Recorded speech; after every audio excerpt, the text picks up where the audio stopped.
चलो विद्यार्थी मित्रों, 4 टॉपिक हमણાં આપણે શીખી ગયા।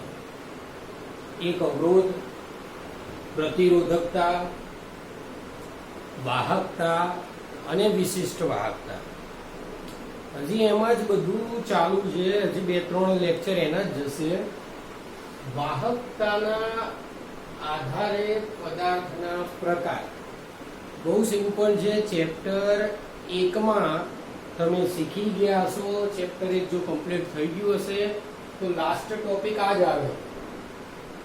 પહેલું જોઈએ વાહકતાના આધારે પ્રકાર જોઈએ તો પ્રકારમાં સુવાહક, અવાહક, અર્ધવાહક આ 3 તો આવતા જ હતા પહેલા।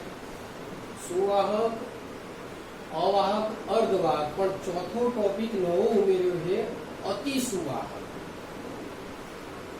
સુવાહક એટલે જે વિદ્યુતનું વહન કરી શકે। હવે તો લગભગ 6-7માં આવવાનું છે। એમાં કોણ કોણ હોય તો એમાં 3 ભાગ હોય। એક ધાતુ હોય, ધાતુ એટલે ખબર જ હશે, ઘરે આપણે ધાતુમાં કયા કયા ઉપયોગ કરીએ છીએ તો કોપર, સિલ્વર, એલ્યુમિનિયમ વગેરે। બીજું આવે મિશ્ર ધાતુ।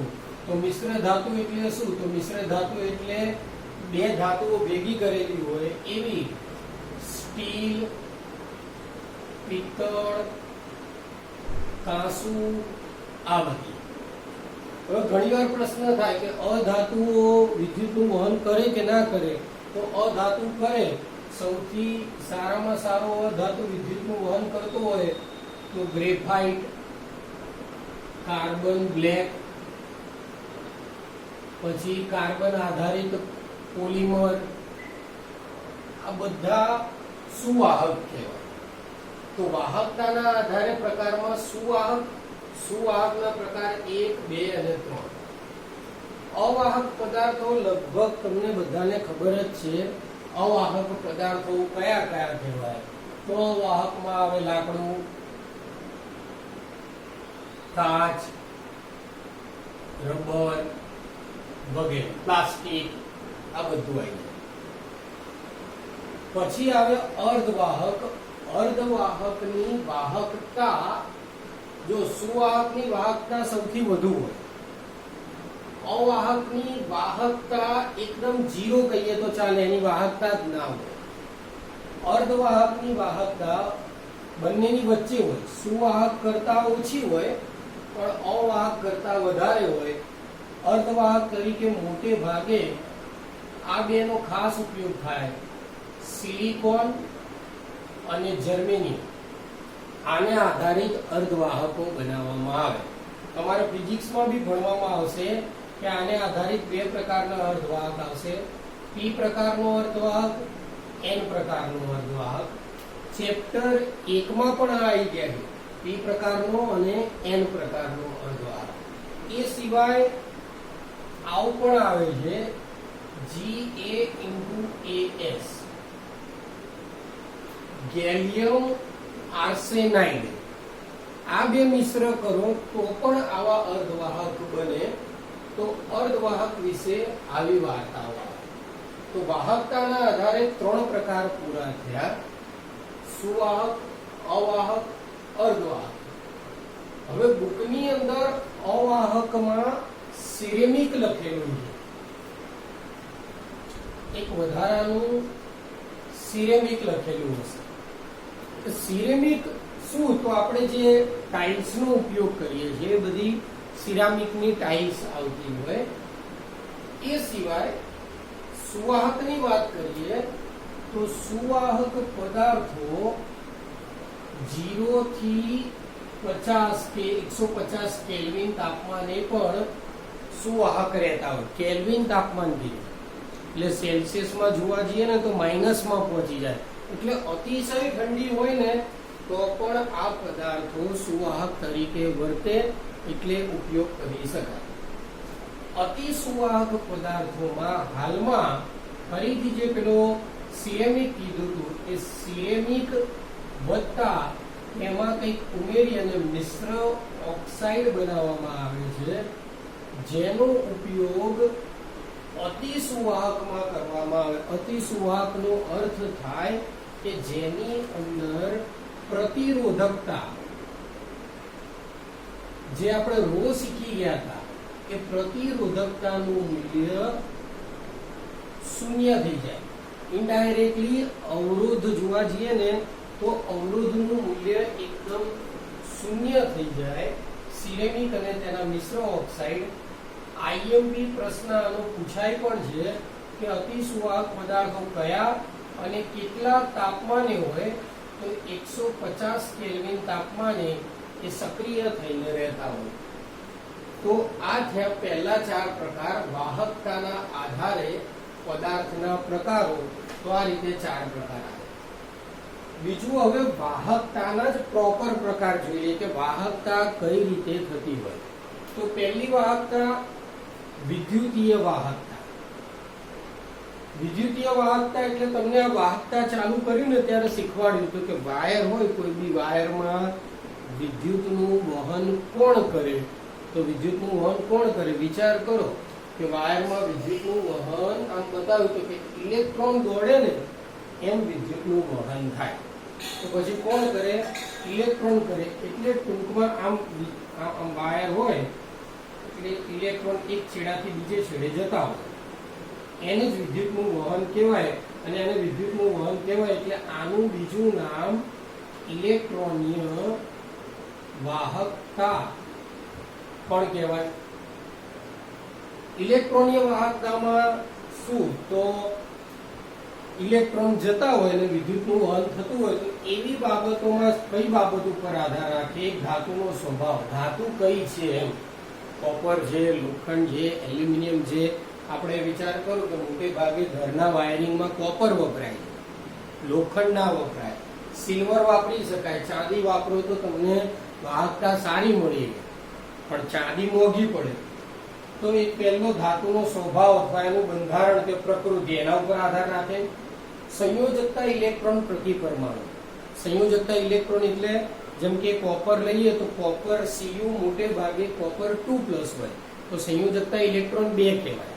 એલ્યુમિનિયમ 3+, તો સંયોજકતા ઇલેક્ટ્રોન 3. એના ઉપર આધાર રાખવો હોય. અને ત્રીજું તાપમાન.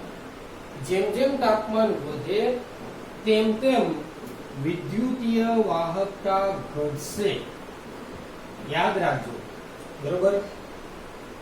આ વિદ્યુતીય વાહકતાનો તાપમાન સાથે વ્યસ્ત સંબંધ છે. એટલે અતિશય ગરમીમાં વાહકતા ઘટી જાય.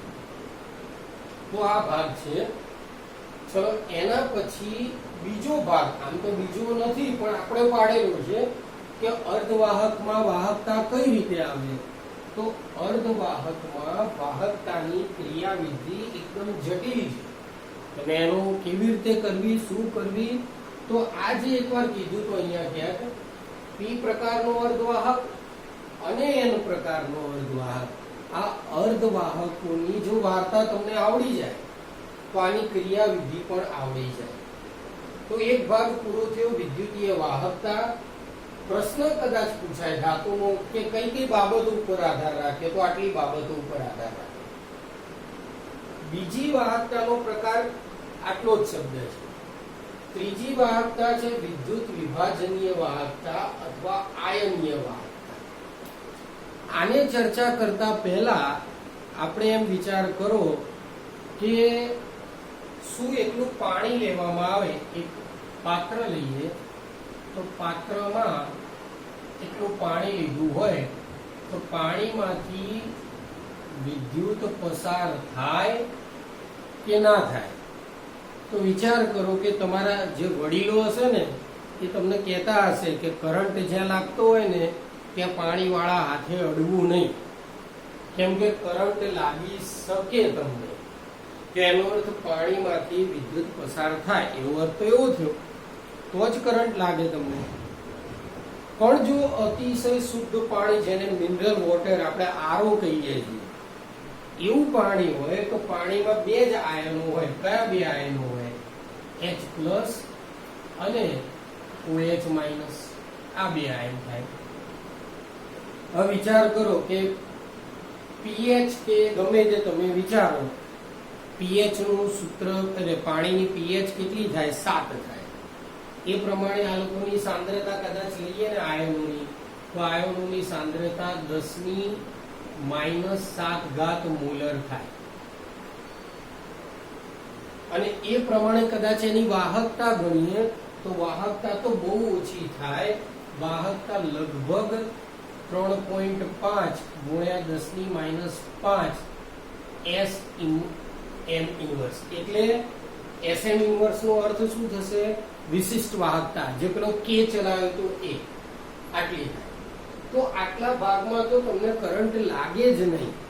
એટલે ઇનડાયરેક્ટલી કહેવાનો અર્થ, જો શુદ્ધ પાણી હોય, તમારી જોડે આરો નું પાણી હોય અને વીજળીમાં આગ લાગી હોય, તો તમે આરો ના પાણીથી એને ઉલવી શકો, સિવાય અંદર આયન હોવા જોઈએ નહીં.